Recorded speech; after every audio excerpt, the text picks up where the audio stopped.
In die stroombaandiagram is al die resistors identies.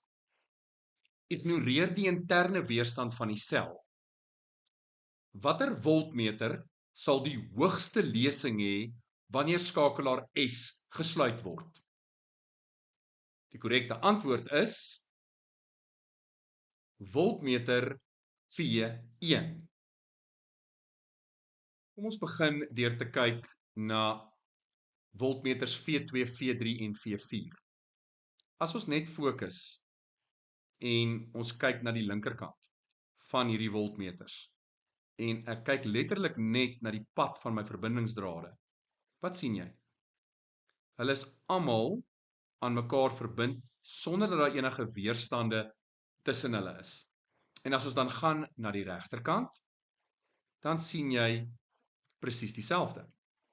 Jy sien dat hulle aan mekaar verbind is sonder dat daar enige weerstande tussen hulle is aan die regterkant.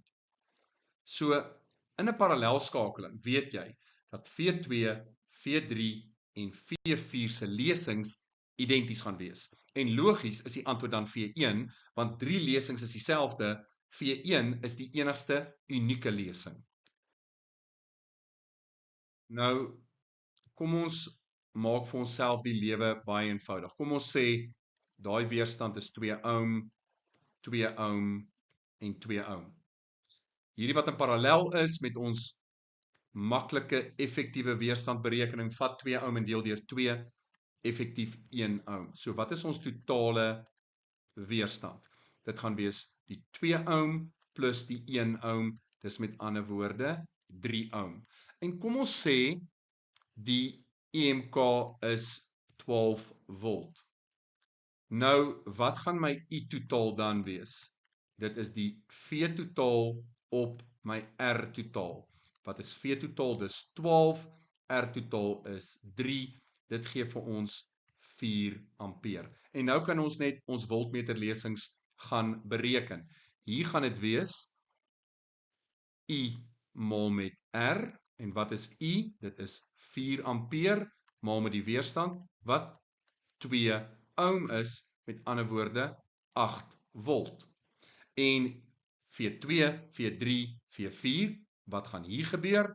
Wel, V is gelyk aan I maal met R. Wat is die totale stroom wat hier vloei? Dit is 4, maal met die effektiewe weerstand is 1, met ander woorde 4 volt. Wat sin maak, want 4 volt plus 8 volt gee vir jou 12 volt. Nou, jy kan dit ook op 'n ander wyse doen. Hier vloei 4 ampere, dit verdeel gelyk op, met ander woorde 2 ampere bo en 2 ampere onder. So kom ons werk V2 uit. V2 is die stroom wat vloei deur R, dit is 2 ampere, maal met die weerstand van R, en dis 2 ohm, so met ander woorde 4 volt. Dit gaan dieselfde wees in hierdie geval. Wat is die stroom wat daardeur vloei? Is 2 ampere, want hy verdeel gelyk op, en die weerstand van R is 2.